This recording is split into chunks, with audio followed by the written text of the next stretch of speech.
మీ business ని develop చేసుకోవాలని అనుకుంటున్నారా? అయితే వెంటనే సంప్రదించవలసిన ఫోన్ నంబర్ 7729969299.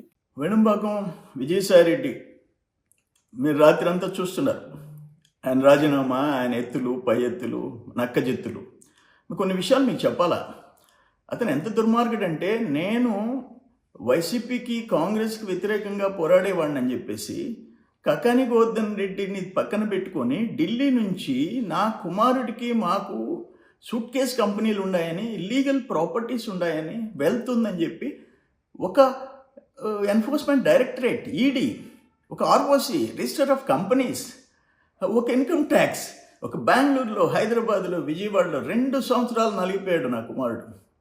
ఆఖరాన వాళ్ళు ఏంటి మీకుండే ఆర్థిక ఇబ్బందులు ఏంటి, మీ పరిస్థితులు ఏంటి, మీ మీదేంది ఈ కేసు అని చెప్పేసి సానుభూతి చూపించి క్లోజ్ చేశారు.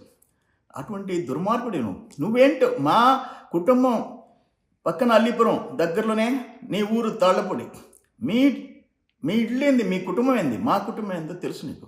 తాతలు తండ్రులు ఇచ్చిన ఆస్తులు అమ్ముకున్నాడు మేము. బట్ మీరు ఏంది, మీ చరిత్ర ఏంటి?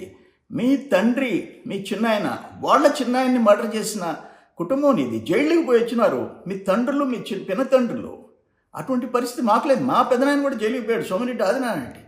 స్వాతంత్రం కోసం పోయినాడు. 5 ఎకరాలు భూమి ఇచ్చింది గవర్నమెంట్ ఆ రోజుల్లో.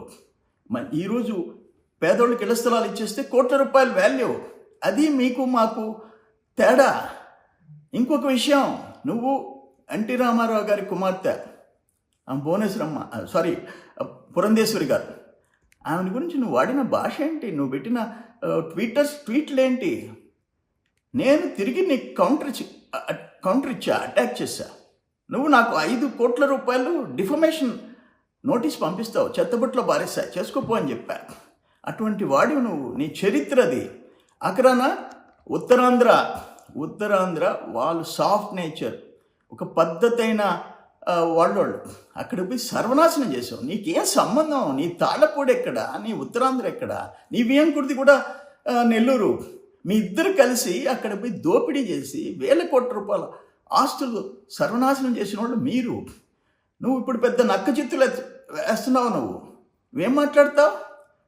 ఒక క్రూర మృగం కూడా మాట్లాడదు, బిహేవ్ చేయదు ఆ విధంగా. చంద్రబాబు నాయుడిని జైలుకి పంపిస్తా, ఆల్రెడీ ఒకసారి పంపించారు, కారణం లేకుండా పంపించారు.